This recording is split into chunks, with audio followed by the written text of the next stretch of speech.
Why does Monday feel like hitting a reset button? And why does Friday feel like a collective, planet-wide sigh of relief? You might think it's just how things are, but it's not. The entire operating system of your life, your work, your rest, your deadlines, was written 4,000 years ago on this. A single clay tablet, waiting in the dark. Cool to the touch. If you run your thumb over its edge, you can feel the wedge marks that once shone with wet slip. This room smells like damp dust and fired earth. We're in Nineveh, 7th century BC. A scribe leans over this exact object, and with a reed stylus, he scores a warning into time itself. He writes that on the 7th, the 14th, the 21st, and the 28th days, the king must not change his clothes. The doctor must not make a cut. The city must hold its breath. Time wasn't a line. It was a loop with teeth. So how did that sacred caution become the schedule in your phone? Let's follow the evidence. Start with the clay. In ancient Mesopotamia, this baked tablet was a hemorrhology, basically a risk management calendar. Its Akkadian cuneiform stitches human action to the phases of the moon. And certain days are dangerous. Day 7 bites. Day 14 bites. Day 21 bites. Day 28 bites.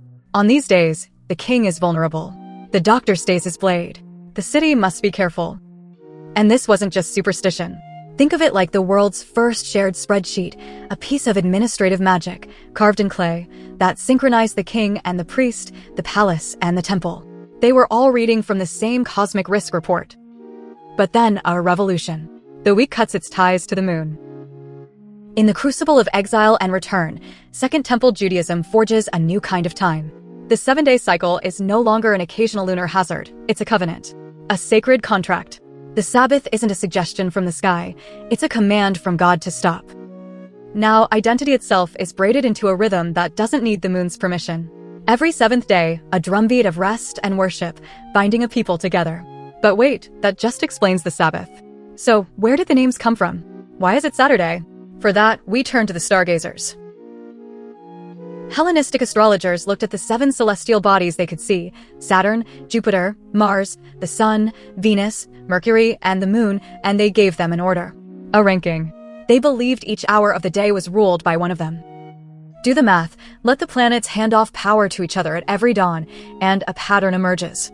A 7-day cycle where each day inherits the name and the personality of its celestial ruler. Suddenly, it's everywhere. In Greek and Latin, on wax tablets and papyrus, scratched onto wall plaster: dies Saturni, day of Saturn; dies Solis, day of the sun; dies Luni, day of the moon. Sailors schedule departures by the god of the day. A week of planets is now nesting inside a week of scripture. And the modern week is starting to look familiar.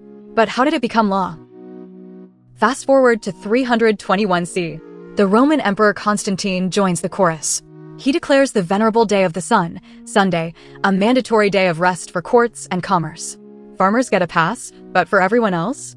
The administration of an entire empire begins to pulse to the beat of 7. A few centuries later, bells take over. In medieval Europe, canon law and monastic rules lock worship and work into that same rhythm. Prime, terce, sext, none, all circling the 7th day. Guilds bake weekly markets into town charters. Rents are due weekly. Confessions are heard weekly. You can literally hear the system locking into place, iron bells striking bronze, calling an entire civilization to the same pause. The machine was built, and it turned out to be nearly impossible to break. Don't think people didn't try.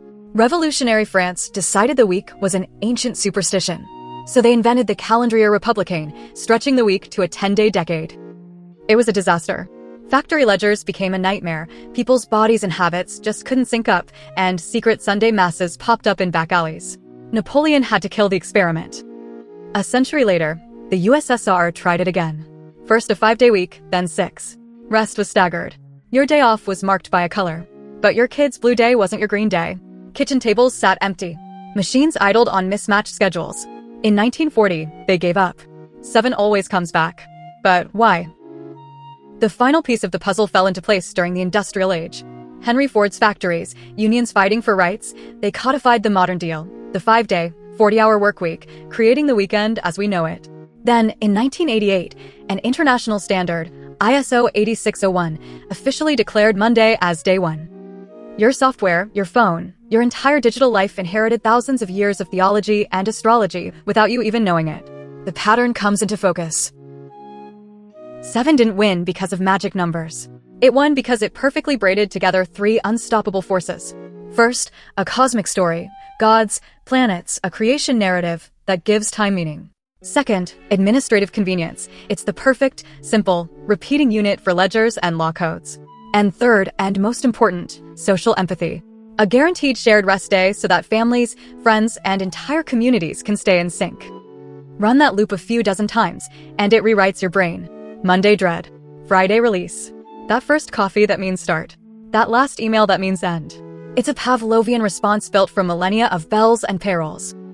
Sure, biology whispers at the edges. Some researchers see faint 7-day ripples in our immune systems.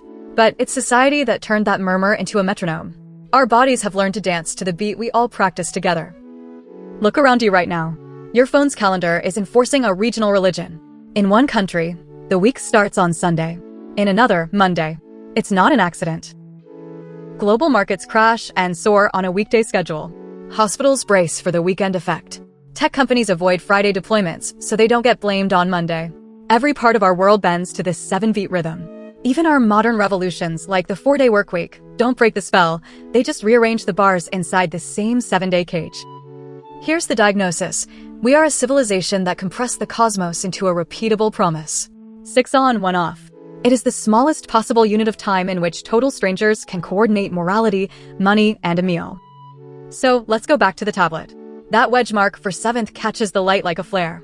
On your wrist, your watch is about to tick over from sun to moon. The week is not a line on a calendar. It is a social contract, etched first in clay, then in law, and now in code. A contract that is constantly rewiring your work, your worship, and you. Time, it turns out, is a contract long before it's a clock. And if that's true, every calendar invite, every deadline, every single thing that relies on the week is a moral choice about whose time matters and whose exhaustion is ignored. What's the one unbreakable rule of your week? A ritual, a meeting, a day off? Let me know in the comments below. I read every one. And if you want to keep decoding the invisible systems that run our lives, subscribe and hit the bell. You won't want to miss what we uncover next. And speaking of uncovering things, the story behind the object in this next video is even stranger than the week itself. It's hiding in plain sight. Click the screen right here. I'll see you there.